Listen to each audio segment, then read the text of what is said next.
Esto es ¡Al Ángulo! ¡Eso! Volvimos, señoras y señores.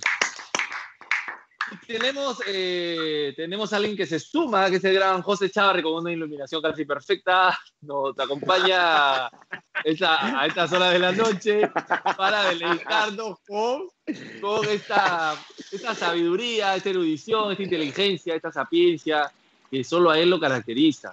José, en el primer bloque hemos estado hablando sobre la serie de los Chicago Bulls, de la cual ampliaremos, y bien el señor Pedro García la vea, pero también queríamos saber si tú la viste, la serie Last Dance. ¿Ya viste algo de la serie?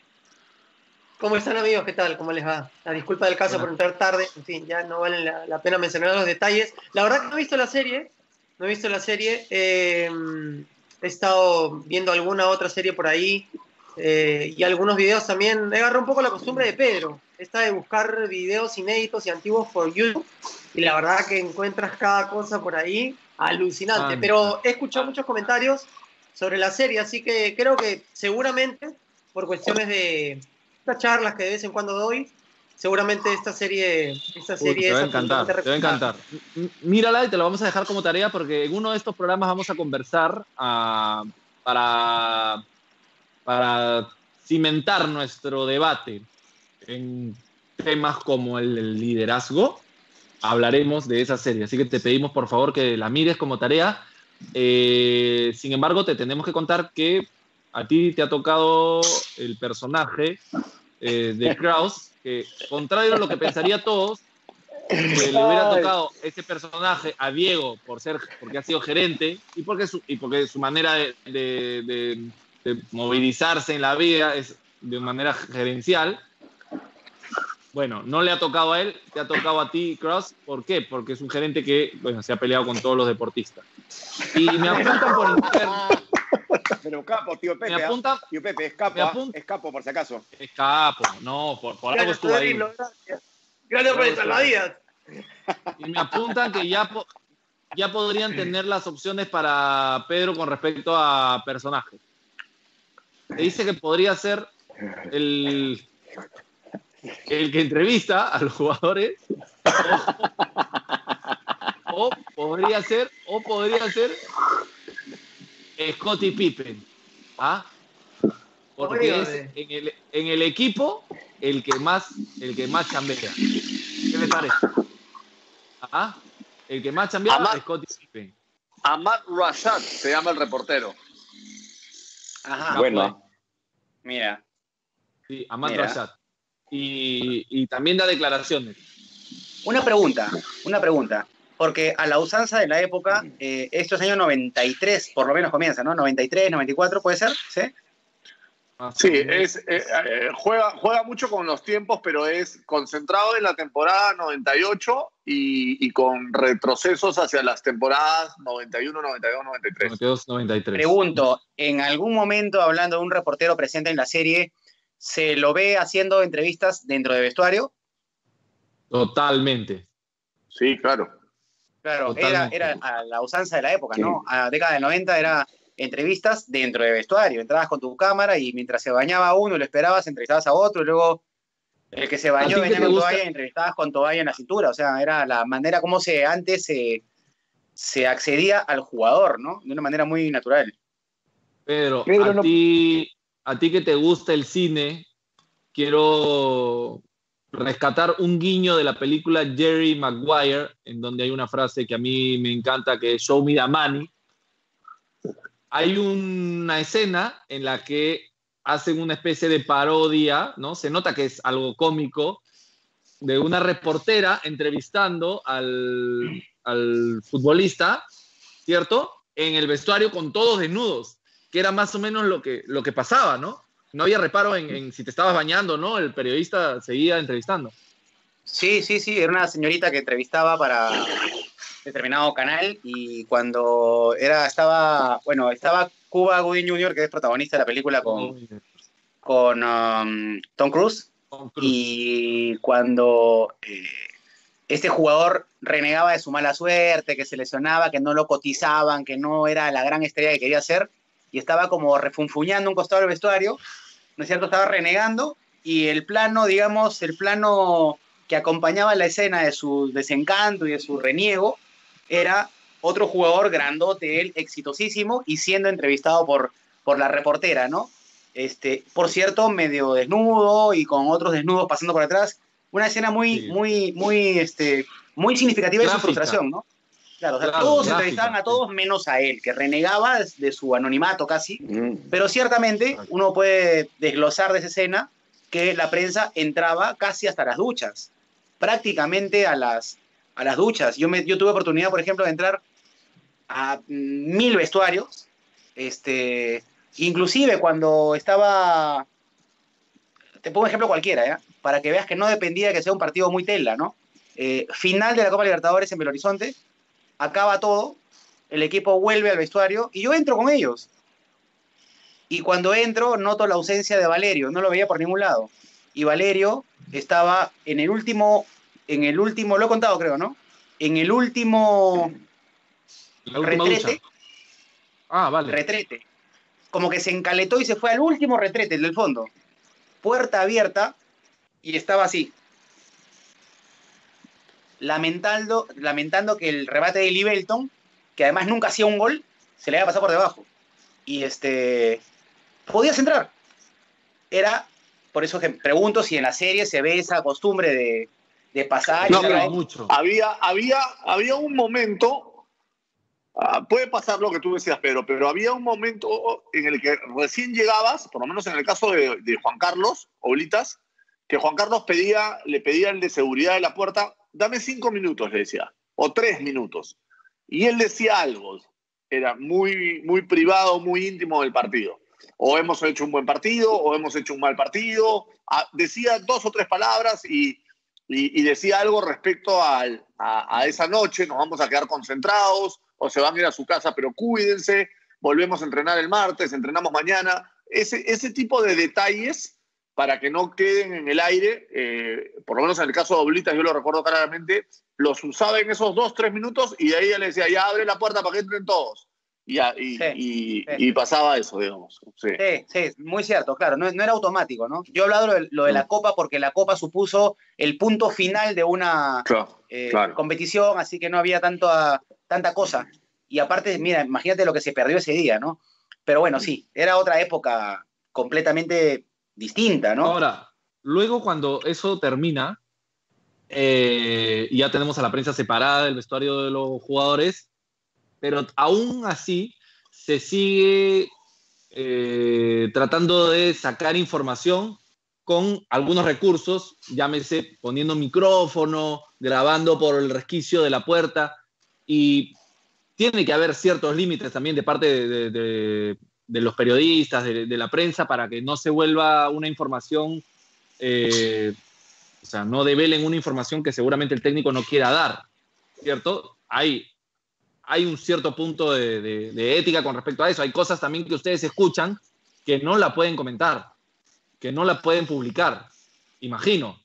O sea, me pongo en sus zapatos, me pongo en los zapatos de los que han... Claro, chicos, yo justo quería también plantear, porque siempre he tenido un poco esa duda, ¿no? Porque se suele hablar de que, no sé, Juancito o Pepe son los reporteros, si quieres, de tal club o tal otro. Cuando haces eso, en muchas ocasiones, etcétera, y eso te da un nivel, en muchos casos, de confianza con ellos, y también... José, repítenos, por favor, que no se escuchó porque pasó un auto. Repítenos lo último. Sí, lo que quería decir básicamente esto, ¿no? Que cuando uno, este es un término que se utiliza mucho, es reportero de algún equipo en especial, como los hay, no sé, de la U, de Alianza, de Cristal, etcétera, etcétera, el periodista llega a tener un grado de acercamiento bastante alto con los jugadores y en algunos casos con los dirigentes. Y yo a veces me pregunto y digo, ¿cómo manejar eso, no? Porque, claro, a veces tienes información que probablemente no la puedes soltar. Mira, yo me gustaría aportarle a lo que José está diciendo, ahora que se congeló, hasta que se descongele. Encantado, ¿no? Antes que se desencante, quería complementar algo, ¿no? Es verdad, o sea, en el caso de Cristal, ¿no? A mí me tocó ser José decía, el reportero del Cristal. No, o sea, un reportero que cubría Cristal. Antiguamente, y ahora a veces se designa a un periodista para que siga a tal equipo. En las redacciones, ¿no? Ya, tú cubres, Michael, todo el año Alianza, tú, Diego, cubres la U todo el año, tú, Pedro, Cristal todo el año. ¿Por qué? Porque eso genera que el periodista en la radio se sigue haciendo eso. Se sigue haciendo, ¿no es cierto? Usas muchas fuentes. Sí. Cuando vas siempre, el jugador te ve todos los días y de alguna manera, en cierto punto, comienza a tu cara a resultar habitual y te comienza a decir cosas. Te da una entrevista con más frecuencia que a otro. Se genera una relación, de alguna manera. Por lo menos así era antes. Se genera determinada relación. Gran tema que planteó José. Y ahí viene la línea que José decía, que tiene que ver con lo siguiente. Uno cuando va siempre accede a información así no la busques. ¿Por qué? Porque la ves. Me tocó mucho viajar en el mismo avión, ir al mismo hotel, veía cosas. Antes se podía ver la práctica. Yo veía todas las prácticas de Cristal en esa época. Como en otro momento me tocó ver todas las prácticas de la U, pero en ese momento de Cristal. Veía, bueno, podías ver detrás del arco la práctica. Y mirabas cosas. Y a veces, por ejemplo, tú en privado veías que un jugador se peleaba con otro. En privado no, o sea, como único espectador, que un jugador lo recontrainsultaba al otro en pleno entrenamiento. Me tengo que ir rapidísimo a la pausa, Pedro, porque... Usar eso como una noticia, Franco, era un hecho menor, posiblemente aislado de una práctica de fútbol, que tiene que ser a los gritos a veces. Entonces, no todo se puede contar como noticia, no todo es noticia. Pero ahí está el truco, Pedro. Porque usted recibe muchísima información. Claro, pero ahí está el truco. Y creo que, bueno, Pedro, tú lo has dicho, y yo creo que eso era uno de los secretos, por ejemplo, de Daniel en su relación con Marcarián. Daniel era muy cercano a Marcarián en un momento determinado. Y Daniel almorzaba a veces con Marcarián, y él después sabía manejar qué podía ser público y qué no podía ser público. Le pasó conmigo, éramos muy amigos cuando yo era gerente de Cristal, y había cosas que yo le decía, esto no lo puedes contar, o esto te lo digo a ti porque no ha pasado o no lo hemos confirmado, esto sí, esto dilo.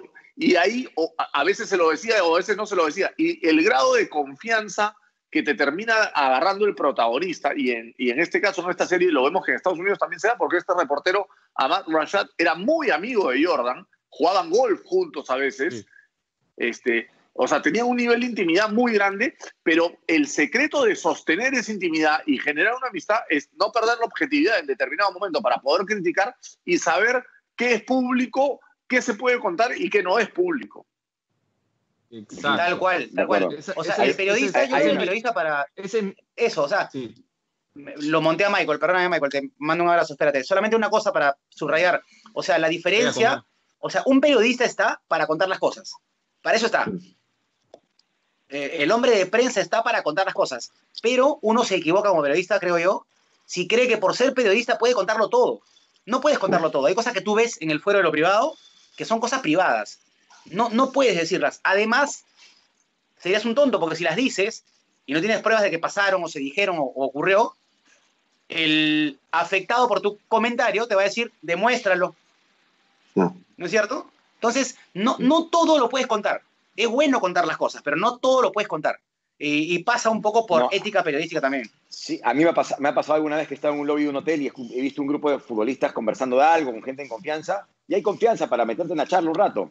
Y cuando siento que de repente van a contar algo que es importante en esa semana, ¿no? Algo del once titular, algo de la práctica, y que yo quiero saber porque me conviene saberlo para contarlo, pero que si lo escucho ahí, pensarán que fui, como diría Ramón, el botón, me voy para averiguarlo por otro lado, ¿no? Y no entrar en la disyuntiva si lo puedo contar o no lo puedo contar por el lugar donde surgió la información. A veces prefiero que ni me cuenten, porque voy a terminar quedando mal contigo y vas a bloquear una información que puedo conseguir por otro lado con la autorización de decirla. En ese caso, ahora, sin la autorización.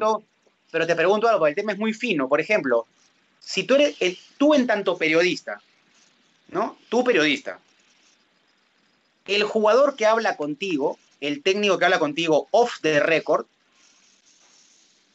es lo que te pregunto, ¿eh? El técnico habla contigo off the record, ni siquiera en un café, se cruzaron, te lo encontraste y le preguntaste 3, 4 cosas que tú querías saber y te las contó off the record, jugador o técnico. Él sabe que está hablando con un periodista. Absolutamente. Y a veces sabiendo eso, puede pasar para que tú lo termine publiques. colocándote un dato que a él le conviene que se difunda. Sí, claro. Y termina siendo tú un tonto útil. Porque si a uno le conviene que se difunda, que trascienda tal cosa, terminas tú siendo un tonto útil. Hay que ser muy vivo, como periodista también, para leer cuando el protagonista quiere que tú, digamos, difundas una versión. De acuerdo. Guarda con Ahora, sí, es verdad, es verdad. Y si no te dice, oye, esto queda entre nosotros, es muy probable que quiera que lo difundas, ¿no? Salvo que sea una obviedad de algo que no se puede compartir. Porque normalmente cuando no quieren que lo compartas, te dicen, oye, esto es acá entre nos, no lo vayas a decir. Sí.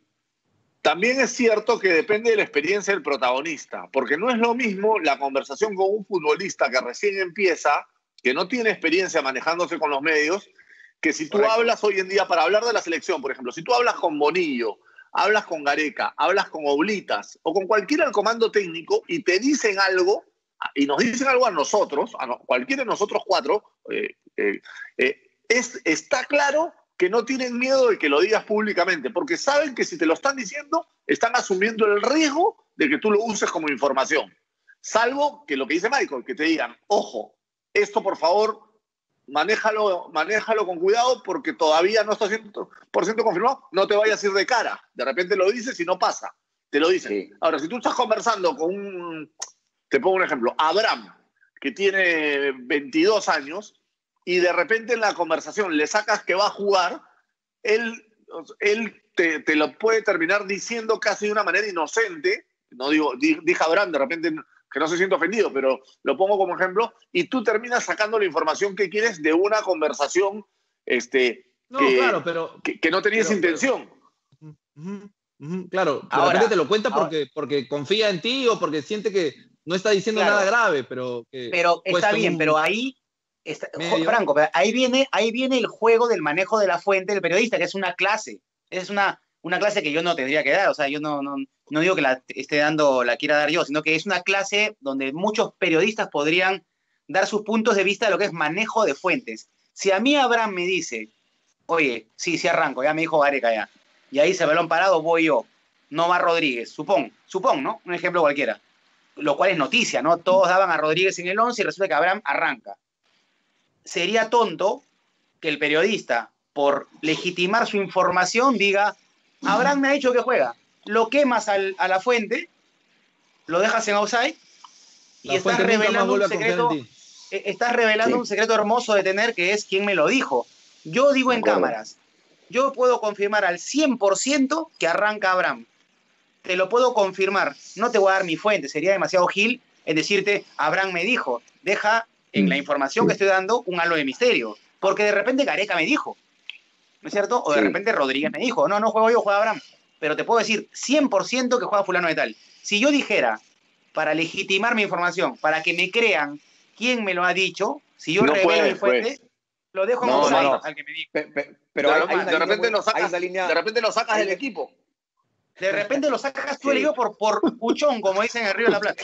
Sí. Ahora, hay una línea muy delgada, ¿no? Porque diciendo la información, Michael, yo estoy revelándole al técnico rival que juega Abraham. Estoy ayudando al rival. Tú sabes las veces que algún técnico me ha dicho, no es que me ha dicho, ¿no? No es que me ha dicho. Bueno, sí, alguna vez ha pasado que técnico de selección me ha dicho, este equipo, si tiramos este equipo, engañamos al rival. Si decimos que, ¿me entiendes? Si decimos que juega fulano, engañamos al rival. Ya está en ti si lo dices o no lo dices. Yo no quiero difundir una información falsa. Claro. ¿Me entiendes? Quiero que ganemos, pero no puedes difundir algo falso.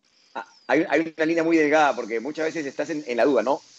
¿Lo digo o se podrá picar la persona que me lo contó y no me dijo que era entre nos? Porque es una información dudosa en el sentido de no sé si le molestará que lo diga o no le molestará. No, les habrá pasado que se quedan con esa duda de no sé si soltarlo o no soltarlo, y si lo suelto, ¿cómo lo suelto? Y ahí está la línea delgada, ¿no? Entre el periodista que se quiere, que asume el riesgo de quedar mal y que esa persona no le vuelva a contar nada, y el periodista que prefiere en esa ser un poquito más conservador y guardársela cuidando a su fuente, ¿no? A mí sí me ha pasado varias veces que he estado en ese 50-50. También hay otra que es más complicada. A mí me pasó cuando se da el doping positivo de Paolo, que yo me entero en pleno programa Al Ángulo, antes de la última pausa del día previo, de la noche previa. En ese momento, evidentemente, recibí la información, me quedo de lado, termino el programa, no digo nada, y me acuerdo que lo comparto con Daniel. Y me dijo, no, esta información no la podemos dar nosotros. Esta información hay que esperar que la haga oficial la federación. O sea, es algo tan fuerte y tan delicado que aún sabiéndolo, no tiene sentido que por tú ser el dueño, colgarte la medalla de la primicia, te tires a una piscina, a un mar tan bravo. O sea, ese mar es mejor que esté controlado por la fuente oficial y no, por más de que esté seguro, alguno lo podrá hacer, por lo menos yo lo veo así y lo entendí y lo compartí ese día con Daniel. Yo lo sabía, esto fue jueves 11 de la noche, yo me entero. Y la federación lo hizo oficial ya cuando era un trascendido largo y público a la 1 de la tarde del día siguiente. Pero no tenía sentido, yo no iba a ganar nada tirando una información tan grave y tan delicada que iba a paralizar el país si no tenía todos los detalles, simplemente porque me lo había contado alguien en quien yo confiaba y de hecho era verdad, no me estaba mintiendo. Ahora, pero en esa parte a mí me interesa mucho lo que piensan Pedro y Michael, ustedes como periodistas, de ese tipo de noticias, cómo manejarlas, ¿no? Sí, no, mira...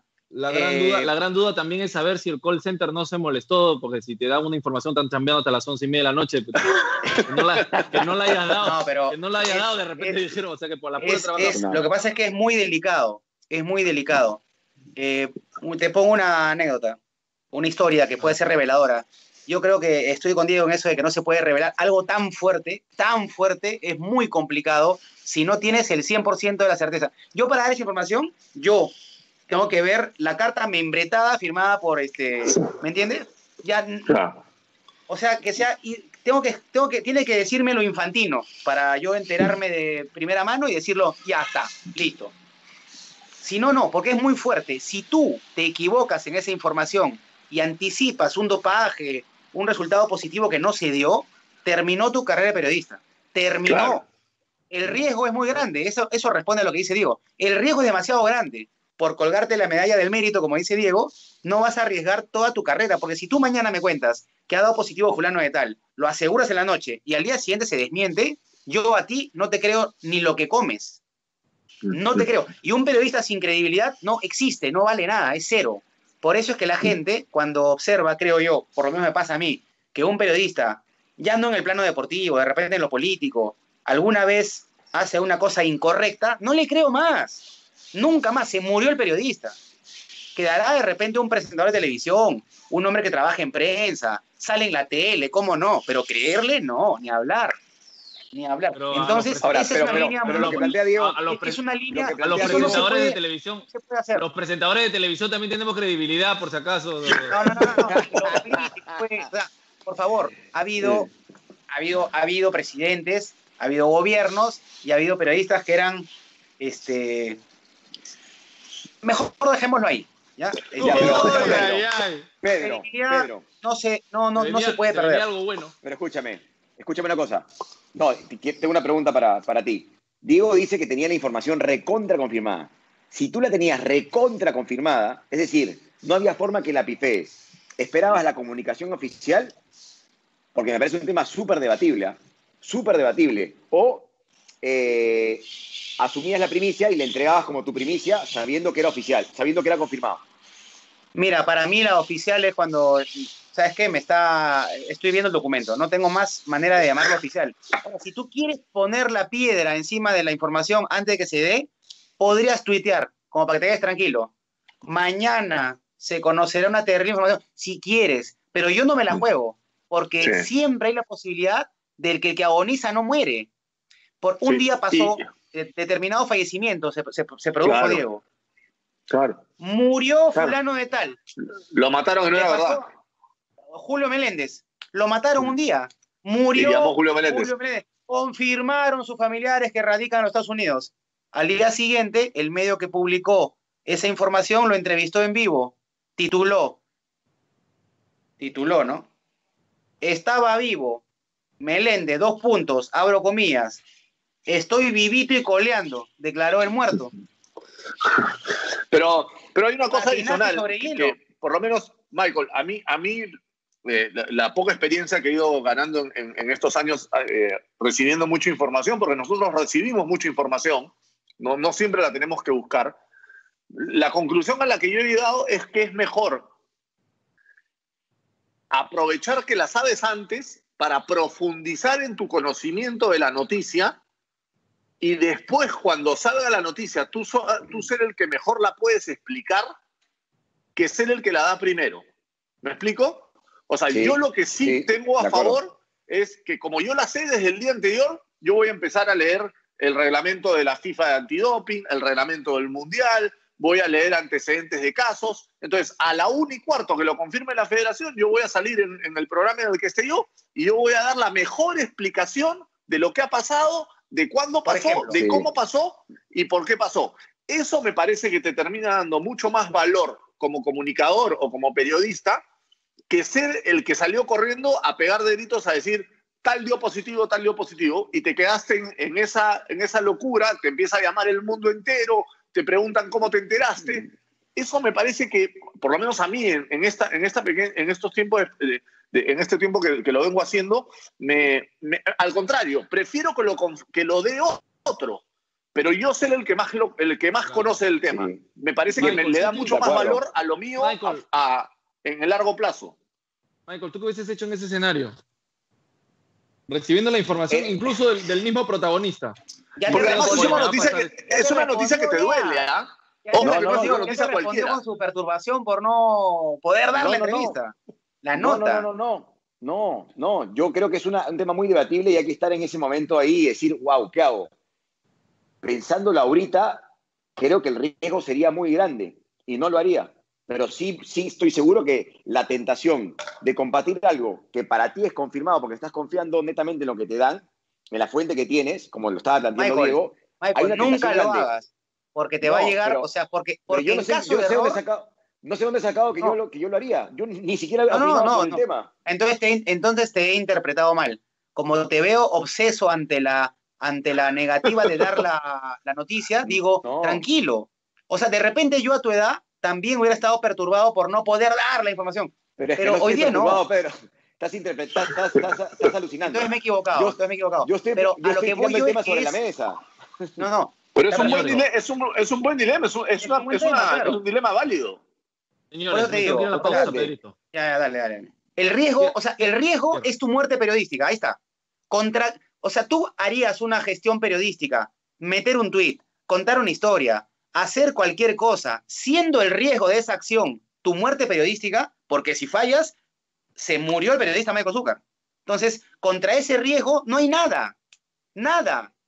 Cero, no existe. Pasa que Diego ha planteado, Franco, déjame hacer la idea. Diego ha planteado la situación de más allá de la confirmación que tú puedas tener sin riesgo a fallar, meterte al agua brava de ser el primero. Diego ha planteado dos temas diferentes. La posibilidad del error y sabiendo que no hay error, que va a ser infalible, meterte al mar bravo.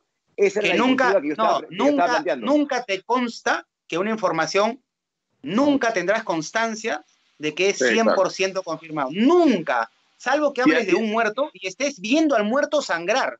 Salvo ese caso,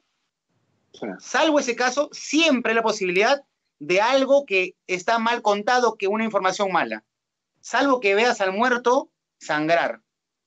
Ahora sí me tengo que ir a la pausa, sobre todo por las imágenes que nos están regalando los protagonistas de este programa. No sin antes decir que, en conclusión, ante la posibilidad de una exclusiva, tenemos a tres tipos de periodistas. Uno que no explota de manera ágil y espontánea, sino que profundiza. Otro que está bañado en la tentación. Y el último, que no da la exclusiva hasta no ver el metabolito. Una cosa impresionante. Pausa publicitaria y ya regresamos. Esto es Al Ángulo. No se vayan.